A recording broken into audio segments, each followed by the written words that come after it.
kahi cute incident hua kal. Ashwika and Ribha, it was dinner time, both of them had to eat. So I served their plate. Obviously, both of them are independent eaters, so I expected them to eat on their own. But Ribha was very cry ki mujhe nahi khana, I don't want to eat, I want to sleep, this and that. And so I was like, chalo theek hai, no problem. You sit here, I'll feed you. While I was feeding Ribha, Ashwika made a puppy face. I said, you want me to feed you too? So she said, yes. And then all of us started laughing. Then look at her, she's 11-year-old and she wants mama to feed her. So I was like, no problem, let me feed both of you. And then one bite I gave to Ribha, one bite I gave to Ashwika, and we had a great dinner time and we enjoyed ourselves. All of us were laughing and everything. And then she kissed me, she kissed Ribha, she kissed Papa and went off to sleep, and both the children were off. So that incident made me realize that this is the major reason of sibling fight or sibling jealousy.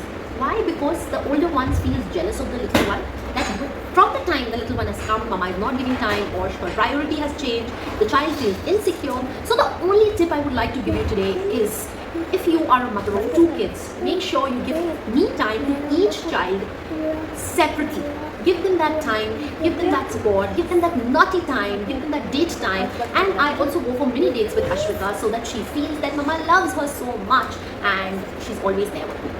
So what do you think about this? And please share in the comments box that what are your views towards this. And till then, happy parenting. Bye bye.